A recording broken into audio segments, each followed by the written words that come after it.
आज आप पढ़ेंगे हिंदी में पाठ कृतिका से।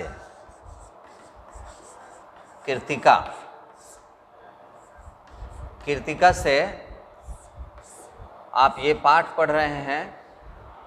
आपका पूरक पाठ है यह, जॉर्ज पंचम की नाक। इसके लेखक कमलेश्वर हैं और व्यंग्य हैं, व्यंग्य विधा है यह, और घटना प्रधान व्यंग्यात्मक शैली में इन्होंने इस कहानी को पूरी की है। भाषा इसकी हिंदी है।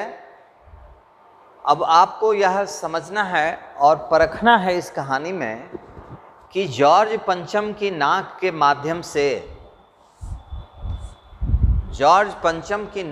माध्यम से कमलेश्वर राजनीतिक तत्कालीन राजनीतिक व्यवस्था पर किस तरह से कटाक्ष कर रहे हैं, और कहानी के माध्यम से तत्कालीन समय, जिस समय रानी एलिजाबेथ इंग्लैंड में बैठकर हिंदुस्तान पर शासन कर रही थी, उस समय हमारे देश की प्रशासनिक स्थिति कैसी थी और हमारे उनके साथ जुड़े हुए प्रशासक वर्ग जो था वह कैसा था, मीडिया कैसा था।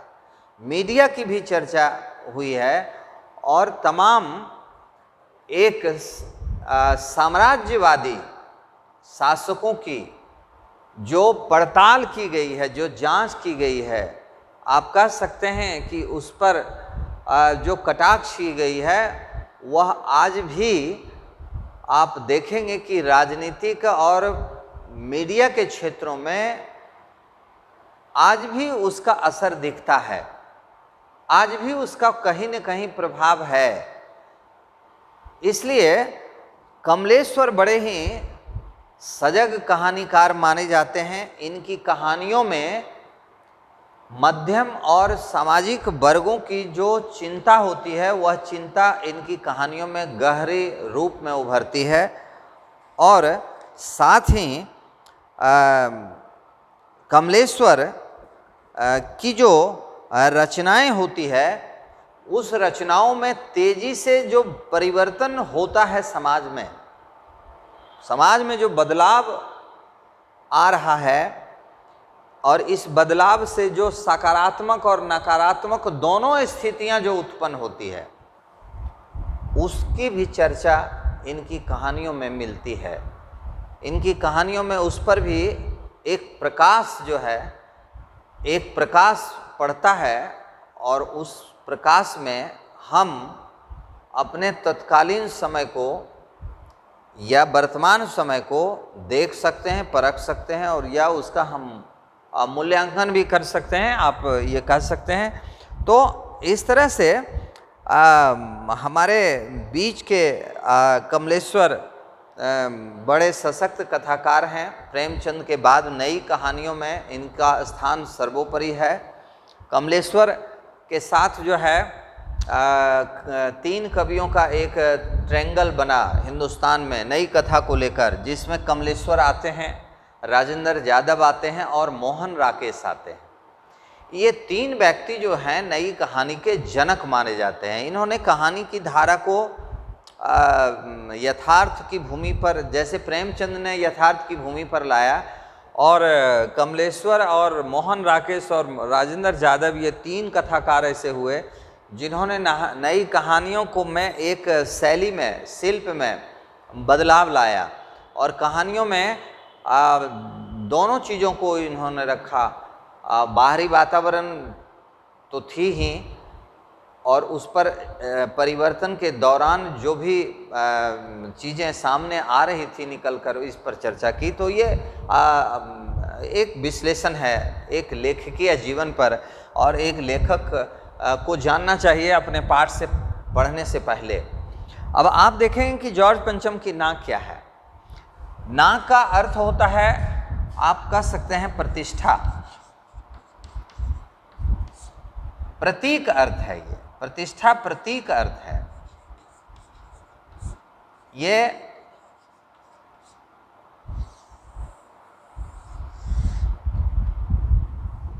मुहावरे हैं, नाक के ऊपर बहुत सारे मुहावरे हैं। नाक ऊंची होना, सम्मान बढ़ना, नाक कटना, सम्मान गिरना। तो नाक जो है यहाँ प्रतिष्ठा का प्रतीक के अर्थ में लिया गया है। और जॉर्ज पंचम की नाक हमारे हिंदुस्तान में किस तरह से सम्मान का प्रतीक बन गया था, इस पर चर्चा की है, जबकि यह एक मूर्ति की बात है।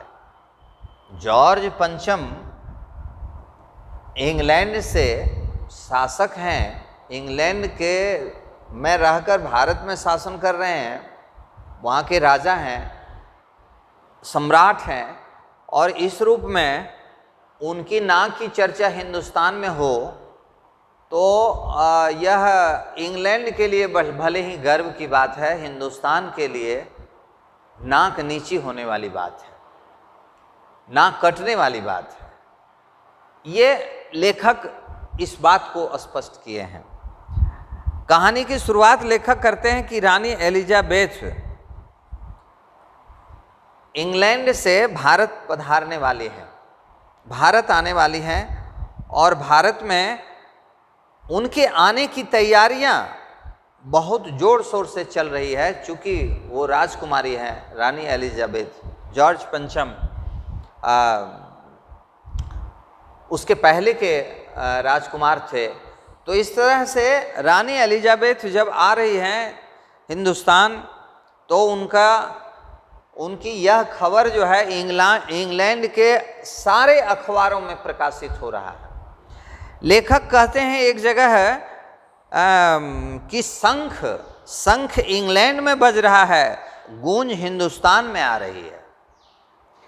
ये एक कटाक्ष है कि रानी एलिजाबेथ हिंदुस्तान की यात्रा पर निकलने वाली हैं, या हिंदुस्तान की दौरे पर आने वाली हैं, और ऐसे में इसकी खबरें हिंदुस्तान से बाहर इंग्लैंड के अखबारों में चर्चा का विषय बना हुआ है। और इस चर्चा में रानी एलिजाबेथ के संबंध में सारी तैयारियां जो की जा रही हैं, इसकी भी चर्चाएं अखबार छाप रहे हैं। वो क्या खाना खाएंगी, क्या कपड़ा पहनेंगी, कपड़े को किस दर्जी ने सिया है, इस यहाँ तक की चर्चा अखबारों में है। और उनके खाना बनाने के लिए खानसामा और रसोइया कौन नियुक्त किया गया है, इस बात की भी चर्चा है। उनकी यात्रा कहाँ से कहाँ तक होगी, हिंदुस्तान में किस कोने से किस कोने तक वह यात्रा करेंगी, उसके साथ जो ताम झाम जो होगा उनकी आवभगत में, वो तमाम चीज़ें इंग्लैंड के अखबारों में छपता जा रहा है और उसकी गूंज हिंदुस्तान में सुनाई पड़ रही है। ये अद्भुत बात है। यह अद्भुत इसलिए है कि अब कोई राजकुमारी खाना क्या खाएंगी, खाना कौन बनाएगा, कपड़ा कौन सिएगा।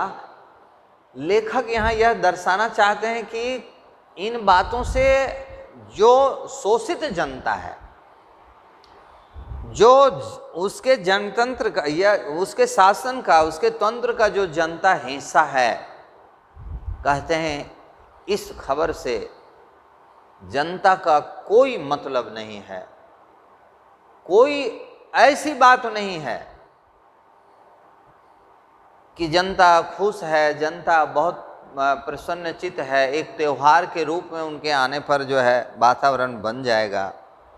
यहाँ लेखक कटाक्ष कर रहे हैं, व्यंग कर रहे हैं कि भाई जनता को तब सरोकार होगा जब जनता के लिए कोई घोषणा हो, कोई योजना हो, कोई कार्य हो, या जनता के सुख सुविधाओं के संबंध में कोई कानून बनाया गया हो, उसकी घोषणा करनी हो। ये अगर बात होती तो ज़रूर जनता खुश होती। लेखक इसलिए कटाक्ष कर रहे हैं कि रानी एलिजाबेथ हिंदुस्तान आएंगे और उसकी खबरें हिंदुस्तान के बाहर छप रही है और उसकी गूंज हिंदुस्तान में सुनाई पड़ रही है। अब लेखक यह भी प्रकाश डालते हैं और कहते हैं कि जॉर्ज पंचम की नाक पाठ के माध्यम से वह बताना चाहते हैं कि जो मीडिया जो मीडिया इंग्लैंड की है वही मीडिया का एक सिरा, एक हिस्सा, एक अंग हिंदुस्तान में भी है। बासी खबरों को पहले इंग्लैंड में छपता है और दूसरे दिन हिंदुस्तान में फिर वही खबरें छपती है। ये माने अद्भुत है। ये पत्रकारिता, जो लेखक यहाँ सवाल उठा रहे हैं पत्रकारिता के ऊपर, कहते हैं ये पीत पत्रकारिता है। पीत पत्रकारिता जो होता है, पीत पत्रकारिता एक शब्द आता है और लेखक इन्हीं पीत पत्रकारिता के ऊपर तत्कालीन जो भारत था और आज की जो भारत है इस पर कटाक्ष कर रहे हैं कि मीडिया को ऐसा नहीं होना चाहिए। पीत पत्रकारिता है वही कि जो शासन के पिछलग्गू बनकर शासन के सुख सुविधाओं का, शासन के बोलबाला का, शासन के प्रभाव का खूब चटखारे लेकर के उसको प्रदर्शित करे, समाचार उसको परोसे जनता के बीच में। भले ही जनता उसको भला बुरा ही क्यों न कह दे या ऊंची नीची बात ही उसे सुना दे, उसे कोई फर्क नहीं पड़ता है। तो कहते हैं जब कोई पत्रकारिता बिक जाती है शासन के हाथों या शासन के पिछलग्गू बनकर काम करने लगती है तो ऐसी पत्रकारिता पीत पत्रकारिता कहलाती है। और इसी पीत पत्रकारिता की बात कमलेश्वर ने जॉर्ज पंचम की नाक पाठ के माध्यम से किया है। अब रानी नीले सूट पहनेंगी, रेशमी कपड़ा होगा, वह कहाँ से रेशमी कपड़ा आएगा और कितना खर्च आएगा? तो कहते हैं करीब 400 पाउंड खर्चा उनके सूट पर आया है। अब जिस देश की जनता, जिसके शासन के भीतर जनता भूखमरी का शिकार है, भोजन नसीब नहीं है, उसे कोई सुख सुविधा नहीं है, उसे दलन किया जा रहा है, उसे रौंदा जा रहा है, कुचला जा रहा है, और वह 400 पाउंड की सूट पहनकर हिंदुस्तान की यात्रा पर निकलेगी। तो कहने का अर्थ है कि यह कैसा तंत्र है, ये कैसा तंत्र है? ये साम्राज्यवाद, अंग्रेज साम्राज्यवाद का एक हिस्सा है। दुनिया के तमाम देशों में अंग्रेजों ने शासन किया, हिंदुस्तान में भी किया, चाहे एशिया हो, अफ्रीका हो, यूरोप महादेश हो, विभिन्न महादेशों के देशों में उसका शासन चला। कहा जाता है कि अंग्रेज के ज़माने में, अंग्रेज के शासन में कभी सूर्यास्त नहीं होता था। यानी अगर हिंदुस्तान में सूरज अभी उगा हुआ है तो अमेरिका में भी इंग्लैंड का ही शासन है, वहाँ सूरज अभी नहीं है, वहाँ रात है। इसलिए कहा गया है कि उसके तंत्र में, उसके शासन काल में सूरज डूबता ही नहीं था। आप इस बात से अंदाजा लगा, यह अर्थ, इस मतलब यह है, इस वाक्य का अर्थ यह है कि पूरे विश्व में उसका शासन पसरा हुआ था। और हिंदुस्तान तो एक था ही। एलिजाबेथ का अखबारों ने और क्या छापा? जन्म पत्री। आपको आश्चर्य लगेगा कि एक रानी की, एलिजाबेथ की जन्म पत्री, जिसको हम जन्म कुंडली कहते हैं, जन्म कुंडली भी छापा गया। और यहाँ तक कि उनके नौकरों, उनके बावर्चियों, खानसामों, अंगरक्षकों के संबंध में पूरी जीवनियाँ भी बताई गई, उसकी जीवनी भी छापी गई। ये कोई औचित्य नहीं है, कोई इसका अर्थ नहीं है जनता के हित में, शासन के हित में, तंत्र के सिद्धांत के हित में, कहीं कोई ऐसा नहीं है। और इस तरह से रानी एलिजाबेथ की खबरें यहाँ आने की छपती है, ये इंतजाम होता है। अब यहाँ यह होता है कि यहाँ के शासन अधिकारियों को पता चलता है कि जॉर्ज पंचम का एक मूर्ति, जॉर्ज पंचम की एक मूर्ति हिंदुस्तान के किसी एक खास जगह पर, मान लीजिए, बनी हुई है। और उस मूर्ति पर कोई हमलावरों ने, या कोई बच्चे हों या कोई हमलावर ही हों, उस मूर्ति की नाक जो है तोड़ दी गई है। नाक नहीं है उस मूर्ति। इसकी खबर जो है शासन को मिल जाता है। यहाँ के जो हाई कमान के जो लोग हैं, आला अधिकारी जो हैं, उन आला अधिकारियों को इसकी खबर मिल जाती है और यह एक बात सामने में आती है कि रानी एलिजाबेथ हिंदुस्तान आएंगे और जॉर्ज पंचम की नाक नहीं हो, तो यह बहुत बड़ी प्रतिष्ठाहीनता की बात है। कहने का अर्थ है कि दिल्ली में सब कुछ था, लेकिन दिल्ली में नाक नहीं थी, दिल्ली की नाक नहीं थी। कहने का अर्थ है कि जॉर्ज पंचम का एकमात्र पत्थर की मूर्ति, स्टेचू, दिल्ली की प्रतिष्ठा, दिल्ली की नाक समझी जा रही है।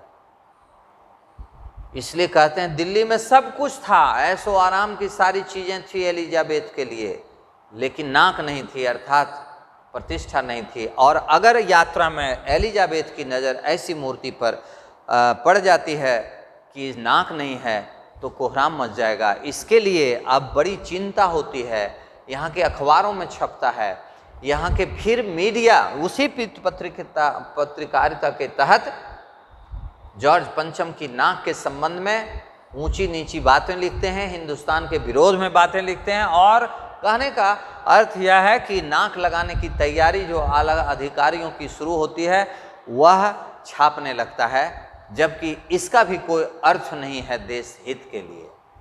अब एक कलाकार को बुलाया जाता है। कलाकार जो है जानता है कि हम तो इस देश के गुलाम हैं। कलाकार कलाकार होता है, बुद्धि तत्व तो उसके पास होती है, और उसने बुद्धिमत्ता से काम लिया। उसने कहा कि नाक बन जाएगी। उसने कहा कि आप पहले यह हमें जानकारी दें कि यह मूर्ति, जॉर्ज पंचम की जो मूर्ति बनी हुई है, यह किस पत्थर की बनी हुई है और वह पत्थर किस पहाड़ से खोदा गया है, निकाला गया है। उसने बड़ी बुद्धि से काम लिया। अगर सीधे कहता मैं बना दूंगा और फिर नाक बाहर के पत्थर और फिर मूर्ति के पत्थर से मेल नहीं खाता, तो मूर्ति में लगता कि नाक ऊपर से साट दी गई है, जड़ दी गई है। यह भी एक प्रतिष्ठा के खिलाफ बात होती। इसलिए उसने बड़ी बुद्धि से काम उसने निकाले और कहा कि पहले ये हमें जानकारी। अब इस जानकारी के लिए मतलब इतिहास विभाग, पुरातत्व विभाग के जो कार्यालय थे, उसके सारे के सारे फाइल को उलट दिया गया। लेकिन ये पता नहीं चला कि यह मूर्ति, जॉर्ज पंचम की मूर्ति, किस पहाड़ से निकाले गए थे और कहाँ के पत्थर थे। अब यह खबर जो है फिर दूसरी मीटिंग में उस कलाकार के सामने रखी गई कि इसकी जानकारी नहीं है। कलाकार ने फिर जिम्मा लिया। कलाकार जानता था कि अगर हमें आदेश मिला है मनाने का, हम अपनी ओर से कहेंगे, चूँकि गुलाम है, हम कहेंगे कि हम भाई नाक लगाएंगे, मूर्ति में फिट करेंगे, तो हम इतना चार्ज लेंगे, इतना फीस लेंगे। वह जानता था कि नहीं मिलने वाला है। सरकार है, अंग्रेज तंत्र है। ऐसे में वह सोचता था कि भाई आखिर इससे लाभ हम कैसे लें। अगर थोड़ी सी भूल होगी तो तुरंत उसको दंड मिलेगा, वो दंड के भागीदार भी बनता है। तो उस कलाकार ने कहा कि ठीक है, आप ऐसा करें कि ये जिम्मेवारी मेरी है पत्थर खोजने की। आप मुझे साधन दें, आप मुझे इंतजाम दें, व्यवस्था दें, मैं हिंदुस्तान के सारे पहाड़ों को घूम लूँगा पत्थर ढूंढने में। पहाड़ से पत्थर ढूंढना एक सरकारी काम था, लेकिन घूमना उसका निजी काम था। वो जानता था कि कम से कम पूरे हिंदुस्तान की यात्रा तो हो जाएगी, घूम तो लिया जाएगा। इस बहाने हम, अंग्रेज तो सदा हमारा शोषण करता रहा, हमें उल्लू बनाता रहा। अंग्रेज को कुछ देर तक हम भी तो उल्लू बना सकते हैं। कलाकार इस तरह का था, इस मानसिकता का था, इसलिए उसको घुमाया गया और अंततः जो है वह पूरे हिंदुस्तान घूम करके, और वह भी अपने को माने आत्मसमर्पित कर दिया अधिकारियों के सामने, और कहा कि कहीं नाक वाली पत्थर नहीं मिली। अब बड़ा ही डरते हुए कहा, और बड़े ही उसके संवाद जो हैं, कलाकार के जो संवाद हैं, बहुत ही साफ गोई के साथ, बड़ी ही क्षमा प्रार्थी के साथ वह अपनी बात को रखता है, ताकि असफलता के कारण उसे कोई बड़ा दंड न दे दिया जाए, वो दंड के भागीदार न बन जाए, क्योंकि अंग्रेज किस करवट बदल जाएगा, कौन सी करवट वह ले लेगा, ये कहना मुश्किल है, वो जानता था।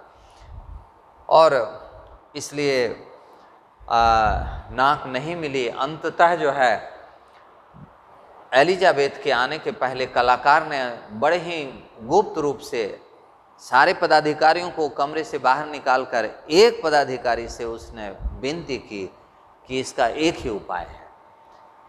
पदाधिकारी ने पूछा क्या, तो कहा कि नाक की जगह, पत्थर की नाक की जगह किसी जिंदा नाक की जरूरत है।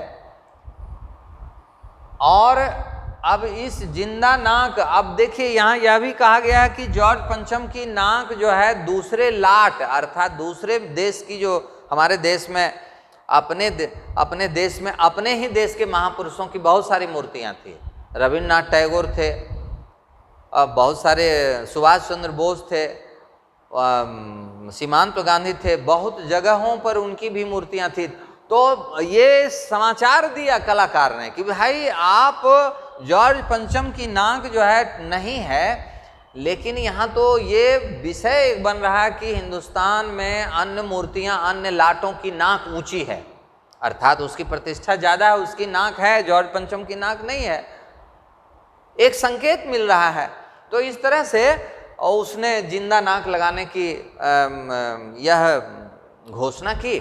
और जिंदा नाक अब कैसे हो लगेगी, तो अब उस नाक के बराबर वाले आदमी की खोज हुई और उसकी नाक काट ली गई और काट करके अब लगा दी गई। और उसने यह कहा कि यह बात कानों कान किसी को खबर नहीं हो। और जिंदा नाक लगने के बाद कलाकार का आदेश हुआ कि उस पर पानी का फव्वारा लगा दिया जाए ताकि नाक सिकुड़ करके गिर न जाए, टूट न जाए। और वो रात भर दिन भर यानी उन दिनों तक, जब तक वो 2-3 दिनों के अंदर एलिजाबेथ की यात्रा नहीं हो जाती है, उस मूर्ति को देखकर वो गुजर नहीं जाती है। तो कुल मिलाकर के ऐसी बातें कमलेश्वर जो है प्रेम जॉर्ज पंचम की नाक के माध्यम से हमारे देश की नाक की बात भी करते हैं कि हमारे देश की नाक अर्थात प्रतिष्ठा की बात करते हैं, और अंग्रेज़ों की नाक अर्थात उसकी भी प्रतिष्ठाहीनता की बात करते हैं।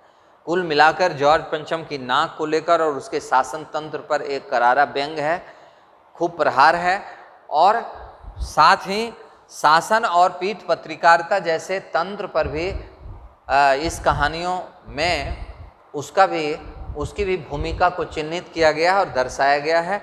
यही बातें हैं जॉर्ज पंचम की नाक।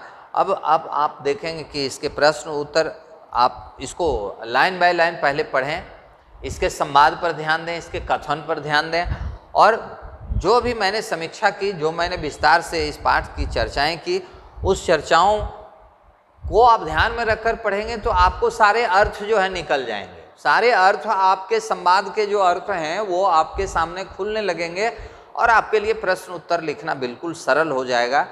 थोड़े से अभ्यास की ज़रूरत पड़ती है। तो इस तरह से जॉर्ज पंचम की नाक जो आपके कीर्तिका पाठ से है, और इस बार एक ही पाठ है, एक पाठ इसके पहले जो था जिसे कि तारांकित पाठ था और उसे पढ़ना नहीं है, उससे प्रश्न नहीं पूछे जाएंगे, माता का अंचल। तो इस परीक्षा में जॉर्ज पंचम की नाक ही महत्वपूर्ण है। इसके बाद का जो लेसन है वो अगली परीक्षाओं के लिए है। धन्यवाद।